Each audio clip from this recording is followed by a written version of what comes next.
jejaring itu 3 minggu. Kalau sekarang kan lebih dibalik ya kalau saya nggak salah, jadi jejaringnya lebih banyak karena saya sedikit. Nah mungkin bedanya adalah pada saat dulu saya koas, saya lebih sedikit justru dapat pasien kalau di RSAS. Ya gimana pun juga udah mulai ada BPJS dan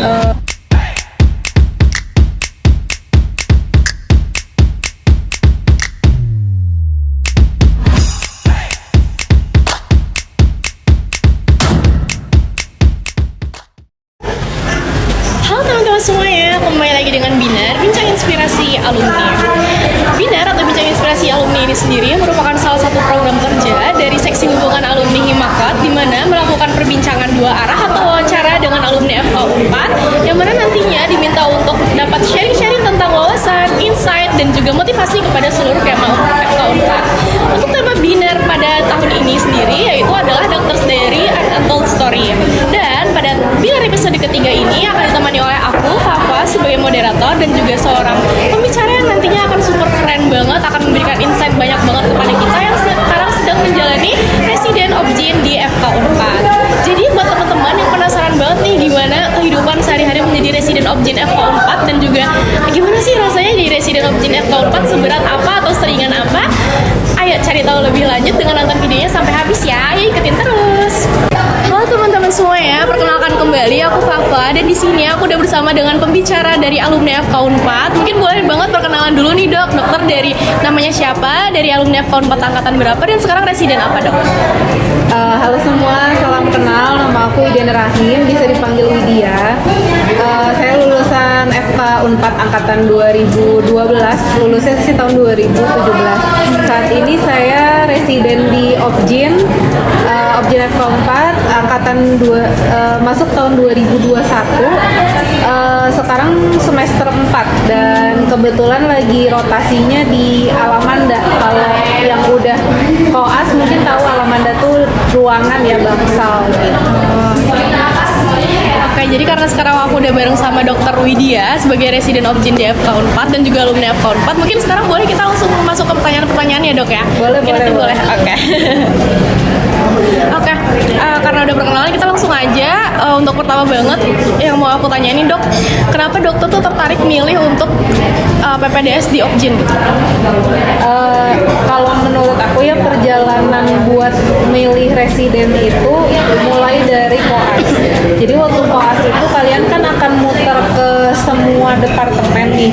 Nah di situ kalian harus udah bisa merasakan gitu lebih senengnya kemana.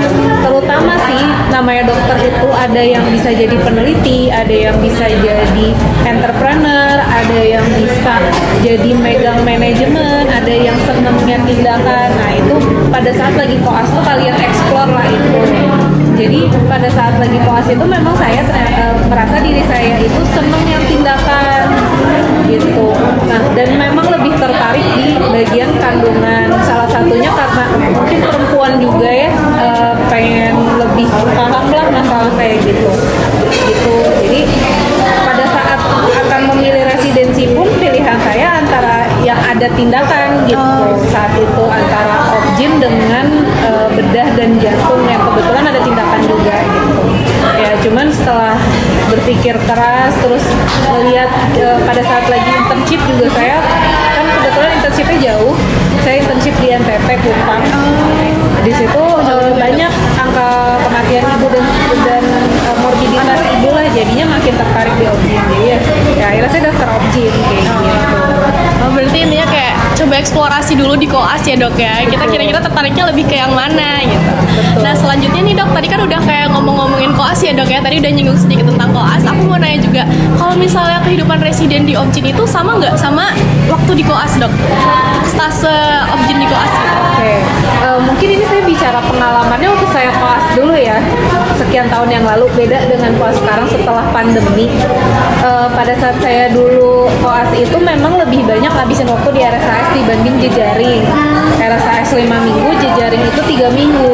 Kalau sekarang kan lebih dibalik ya kalau saya nggak salah, jadi jejaringnya lebih banyak, RSAS sedikit.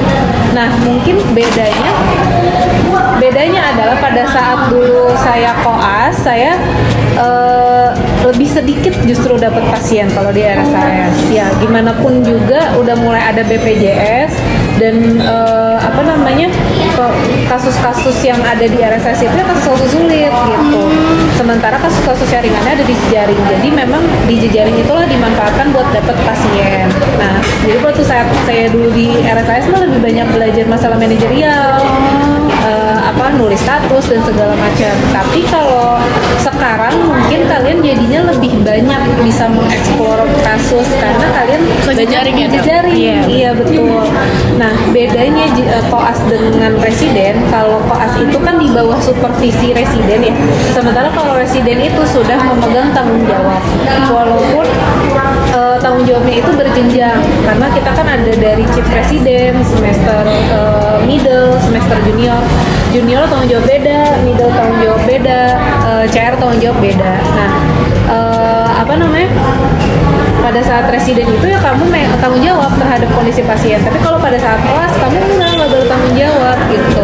Kamu mengerjakan dari bawah supervisi residen. Bedanya itu sih. Jadi memang tanggung jawabnya yang lebih besar gitu. Cuman kalau untuk tindakan apa segala macam sama aja. Koas dengan residen itu sama. Kita juga targetannya ada targetan lahiran normal. Mungkin lebihnya kita ada targetan kuret, targetan pahum gitu. Tapi kalian mah kan yang penting tahu gitu. Tahu kapan harus tindakan selain persalinan normal gitu. Kalau bedanya itu sih. Oke, jadi yang paling menonjol itu perbedaannya ada di tanggung jawabnya ya, Dok ya. Paling kalau residen agak lebih besar karena udah megang pasien secara langsung gitu. Oke, untuk selanjutnya, Dok, saya izin nanya juga kalau misalnya untuk suka duka nih, Dok, selama dokter menjadi residen selama kurang lebih 2 tahun ya, Dok ya, karena sekarang udah di semester 4. Itu kira-kira apa aja, Dok, suka dukanya, Dok, jadi seorang residen? Apakah capek banget nih megang koas gitu? Dulu gue ngerasain nih residennya gini gitu. Jujur sih kalau saya megang koas belum terlalu banyak ya, soalnya kalian itu koas-koas tuh masih banyak di jejaring gitu, dan baru-baru akhir-akhir ini doang gitu mulai ada koas, jadi belum terlalu berasa sih kalau untuk masalah megang koasnya. Tapi memang suka duka residensi itu capeknya sih. Jam itu udah nggak ada lagi jam untuk diri sendiri sebenarnya. Hampir 24 jam itu ya untuk residensi gitu. Mau dipanggil mau apa itu harus siap gitu. Karena memang residensi itu kan dilatih pada saat nanti udah jadi spesialis. Pada saat kalian megang pasien itu nggak ada tuh istilahnya kalian habis jaga 24 jam misalkan terus pasien jadi nggak kepegang, itu nggak ada istilah kayak gitu. Makanya disitulah dilatih di residensi. Ya lebih ke waktu istirahat sih yang berkurang sebenarnya kalau di residen, sama tuh pekerjaannya sih tugas tanggung jawab pasien itu jauh lebih banyak dibandingkan koas kayak gitu. Kalau sukanya kira-kira apa gitu? Kalau sukanya ya jujur sih sebenarnya kalau dibilang sedikit ya sukanya, lebih banyak capeknya. Cuman balik lagi sih ke motivasi kalian buat sekolah tuh apa gitu. Kalian motivasi buat sekolah tuh untuk bermanfaat buat orang banyak kan di bidang tertentu. Jadi ya sukanya kalau misalkan kalian lagi ngerjain pasien nih, dapat pasien outcome-nya bagus nih, padahal mungkin awalnya kondisinya butut, jelek gitu. Itu di situ happy-nya sih di situ. Cuman kalau dilihat kesehariannya sih mungkin nggak ada happy-nya ya. Terlalu sibuk ya, Dok. Sibuk. Okay. Jadi mungkin lebih ke kayak meluangkan waktu untuk orang lain gitu ya, Dok ya. Oke, selanjutnya, Dok, tadi kan kayak sibuk banget nih Objen, kayak residen Objen tuh kayak hampir nggak punya waktu untuk diri sendiri gitu, Dok. Nah, ini boleh dong, Dok, tips and triknya gimana cara dokter itu untuk mempelajari kasus-kasus baru yang dokter sebelumnya belum pernah temui dan dokter sedang berhadapan atau akan berhadapan dengan kasus itu, Dok. Jadi kayak mempelajari teori atau apapun mengenai kasus baru gitu, Dok. Nah, bedanya lagi nih residensi sama koas. Kalau di residensi itu nggak ada istilah kita kuliah umum. Kayak esket atau koas tuh ada kuliah, jadi diajarin, kalian tuh diajarin. Tapi kalau di residensi tuh enggak. Kalian itu belajar bersama pasien. Kalian dapat pasien, di situ kalian belajar. Belajarnya gimana? Misalkan dapat pasien yang belum pernah nih kalian dapat, bisa lah sambil explore explore pasien itu kita sambil buka jurnal, sambil buka textbook kayak gitu. Terus biasanya dengan keadaannya kasus-kasus menarik itu dari konsulen pun akan bilang ini ya udah di-case-kan saja atau ini dibahas saja lebih jauh, bagus kayak gitu. Jadi memang presiden itu belajarnya dari pasien sih. Jadi ya tips and triknya sambil ngerjain tindakan sambil buka Sambil cari-cari ya dok ya. cari-cari sumber kayak gitu. Bahkan kalau kita belum pernah mengerjakan sesuatu hal misal ya tindakan forceps dan vakum itu tuh jarang dikerjakan. Sekarang lebih banyak seneng SC aja. Tapi kita kan harus tahu ya sebagai residen obgyn tuh harus tahu harus bisa forceps, harus bisa vakum. Tapi kasusnya jarang didapatkan gitu. Terus misalkan pada saat mau tindakan kita lupa nih ya, namanya juga manusia ya, diajarin 2 bulan yang lalu hari ini juga lupa gitu kan.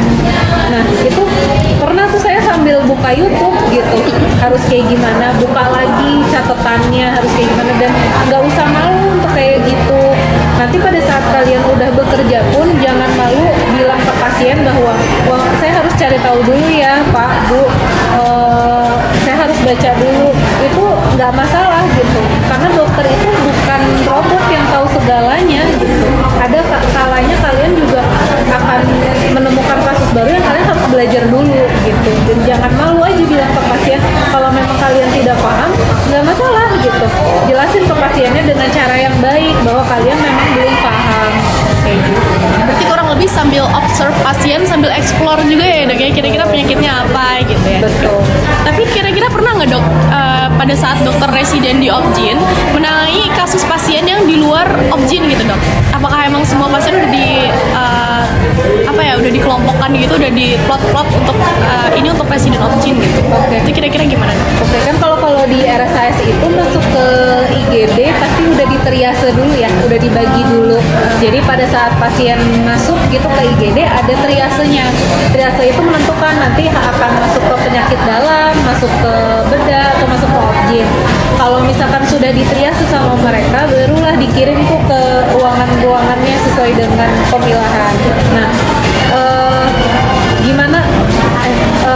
Kalau obgyn pasti akan menangani obgyn. Obgyn itu kasusnya nggak cuma ibu hamil, pasien tumor, pasien kanker itu juga ada kan yang dari bagian obgyn. Nah, jadi di triase itulah dia memilah ini lebih kemana. Terutama sih kalau pasien-pasien yang kanker atau tumor, karena nggak semua mereka masalahnya dari tumornya. Bisa aja mereka datang itu karena dehidrasi gitu, karena kurang asupan makanan. Kasus tumor dan kankernya dari obgyn udah nggak ada tindakan apa-apa, ya itu nggak akan masuk obgyn, itu masuknya ke penyakit dalam. Tapi pasti kita juga tahu, jadi memang kalau di RSAS itu sudah terbagi gitu orang pasien yang memang kasus obgyn itu pasti akan dikonsultan ke obgyn kayak gitu. Berarti udah ada proses pembagiannya dulu ya dok ya kalau di IGD sebelumnya. Mungkin selanjutnya dok, untuk pertanyaan selanjutnya, tadi kan kita udah sempat singgung-singgung mengenai kesehariannya ya dok ya sebagai seorang residen yang cukup sibuk itu. Kalau untuk tantangannya sendiri tuh gimana dok? Apa banyak banget, terus kayak tantangan apa yang dokter sering hadapi gitu selama menjadi residen obgyn? Oke. Jujur ya, kalau tantangan jujur itu perempuan itu lebih bawa perasaan kan kadang-kadang. Ya, namanya residensi itu capek. Itu saya nggak akan bohong. Semua residen nggak ada yang nggak capek. Mau obgyn, mau bedah, mau kulit, yang menurut sebagian orang santai gitu, tapi enggak. Namanya residensi itu pasti capek. Nah caranya adalah jangan pernah menunda pekerjaan. Dapat pekerjaan apapun itu langsung dikerjakan saat itu juga. Karena kenapa kalau kalian tunda itu akan numpuk. Besok akan ada pekerjaan baru gitu. Jadi pekerjaan yang sebelumnya terbengkalai. Ya kalau pekerjaan itu tidak menyangkut kemaslahatan bersama ya, maksudnya hanya untuk kalian aja. Tapi kalau misalkan itu kebutuhan konsulen atau itu untuk akademis kalian kan sayang gitu. Jadi memang tantangannya sih kalau semua residensi itu di waktu. Ini nggak bicara obgynnya aja ya, semua residen itu tantangannya di waktu. Karena rasanya 24 jam itu kurang buat ngerjain semua. Belum ngerjain stase, belum laporan jaga, belum tugas, belum bikin case. belum apalagi orderan kayak gitu. Karena kan konsulen juga mereka ada keinginan misalkan mau presentasi kasus nih, ngajak residen itu pasti harus ada, karena namanya presentasi kasus itu nggak boleh cuman konsulen doang, mereka harus ajak muridnya gitu. Jadi yang kayak gitu tuh kita juga harus bisa bagi waktu, harus bisa milah-milah kerjainnya kayak gimana. Tantangannya itu sih. Lebih banyak di time management ya dok ya Time berarti. management. Oke. Mungkin boleh dok tips and trick gimana time management yang baik menurut dokter tuh gimana cara membagi waktu yang baik untuk kita sebagai seorang mahasiswa, karena kita sendiri juga kadang ngerasa kayak aduh 24 jam tuh cepet banget, hari ini skills terus besok udah ada lab activity lagi gitu. Nah, mungkin boleh tips and trick untuk time managementnya itu gimana dok? Kalau dari saya sih intinya ya, time management itu adalah kalian mengerjakan berdasarkan timeline aja. Dan kalau saya tuh orangnya pelupa, sementara pekerjaan banyak. Jadi kalau saya tuh biasanya ada timetable di kosan. Hari ini misalkan saya dapat tugas ini, deadline kapan. Jadi pada saat tugas diberikan dan deadline-nya saya kasih tanda. Di tengah-tengahnya itu suka saya kasih pembatas. Artinya, oh ini udah di tengah-tengah dari deadline nih, udah dikerjain atau belum, udah sejauh apa, kayak gitu. Terus tetap harus bikin skala prioritas sih. Selain dari waktunya, misalkan kalian dapat tugas A pertama, tapi ternyata lebih urgent dikerjakan yang B, karena misalkan waktunya lebih mepet yang B, atau kepentingannya lebih besar yang B gitu. Ya kayak gitu emang harus diperingkatkan gitu. Dan yang saran saya paling baik itu adalah bikin timetable, karena di situ kalian tahu apa yang harus kalian kerjain. Ya mungkin bisa mulai dengan membuat timetable dan juga mengurutkan prioritas ya dok ya, mana yang paling urgent untuk dikerjakan gitu ya dok ya. Oke, untuk selanjutnya dok, kira-kira dok apa aja sih yang diperlukan untuk kita nih sebagai seorang mahasiswa S1 biar nantinya tuh kita tuh udah pakem gitu dok, kita udah tetap mau milih residen di Opjin gitu dok. Oke. Menurut saya sih kalau memang kalian sudah passion di Opjin, itu dieksplor benar-benar. Kalau bisa cari tempat praktek atau internship atau PTT yang banyak kasus-kasus seperti itu. Biasanya tuh di daerah pinggiran ya, misalkan ya Jawa Barat bisa, tapi yang pinggiran, jangan yang di kota Bandung gitu, udah kasusnya udah sedikit gitu. Atau ya sekalian jauh kayak saya gitu ke timur. Nah di situ kalian bisa explore diri kalian bisa belajar hal baru, kalian bisa dapat skill yang banyak. Dan pengalaman saya sih konsulen-konsulen di daerah itu dia lebih terbuka buat ngasih kalian waktu belajar kayak gitu. Nah terus kalau misalkan memang sudah ada keinginan ke Opjin, kalian harus siap. Opjin itu standby 24 jam gitu. Pada saat residensi itu kehidupan keluarga itu sedikit bisa dikatakan tidak ada gitu. Bahkan saat kalian misalkan lagi libur, itu bisa aja kalian dipanggil ke rumah sakit, backup lah, misalkan pasien rame tetap harus backup gitu. Ya wayahna itu memang resiko yang harus dijalani oleh seorang residen Opjin gitu. Karena pada saat nanti kalian sudah bekerja pun, ibu hamil, ibu melahirkan itu nggak kenal waktu gitu. Ya cuman bedanya mungkin kalau pas lagi kerja di shift ya, ada yang misalkan saya shift jaga malam ini, besok enggak. Jadi pada saat saya on call, pada saat saya lagi jaga aja. Bedanya sih cuman itu. Tapi tetap pada saat kamu jaga, nggak bisa tuh kamu nantiin. Nggak kayak yang departemen lain gitu. Misalkan kayak kulit atau penyakit dalam kan bisa by phone aja. Kalau Opjin kan enggak. Kalian harus datang. Karena tindakan ya dok ya? Iya, karena tindakan. Jadi memang harus ada kemantapan dari diri sendiri untuk siap seperti itu. Dan keluarga tuh harus mendukung. Menurut saya dukungan keluarga itu paling penting. Karena kalau udah keluarga menyulitkan juga, ya sulit. Kalian di residensi tuh berat jalannya gitu. Oke, jadi paling mungkin tadi dukungan dari keluarga itu emang penting banget ya dok ya.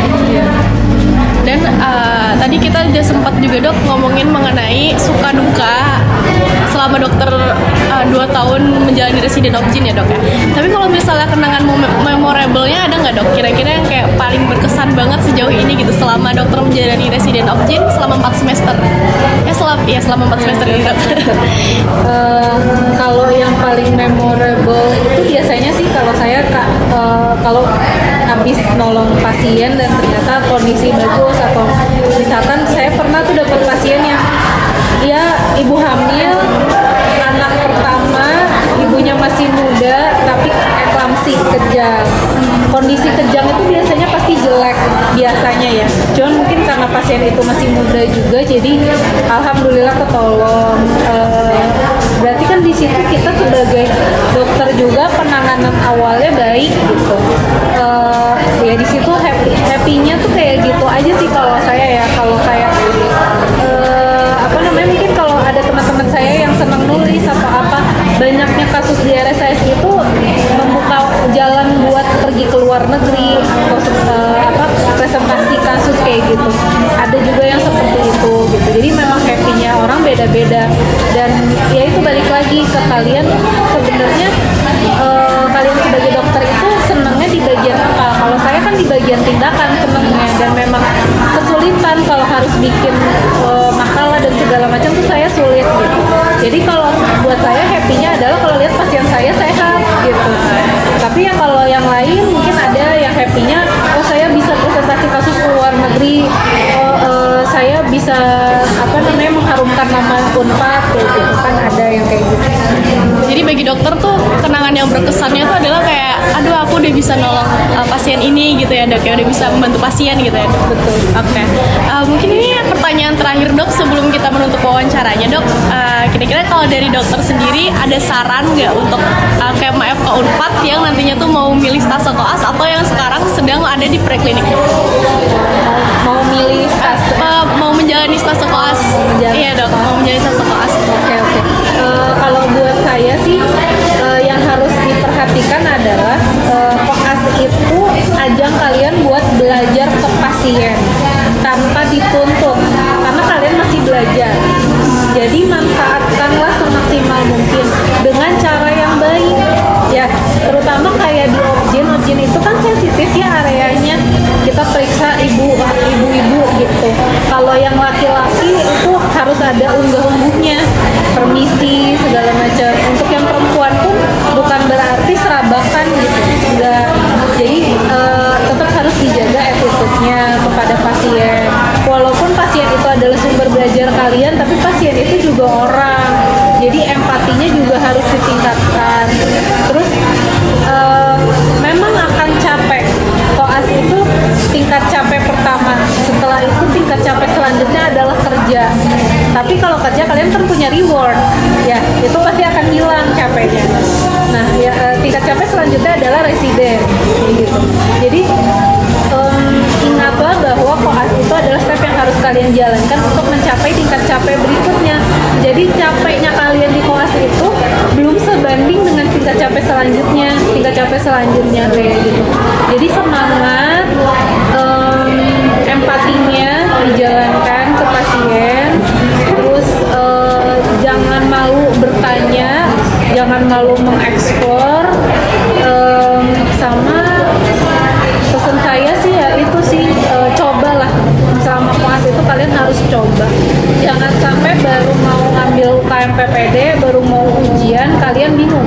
Saya belum pernah ada pasien kayak gitu. Jangan.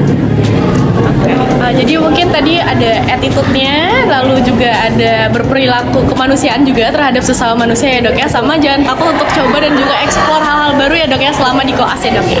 Oke dok, mungkin udah nggak kerasa nih dok, kita selama 22 menit udah ngobrol bareng, dan sekarang udah ada di akhir acara dari Binar episode ketiga ini.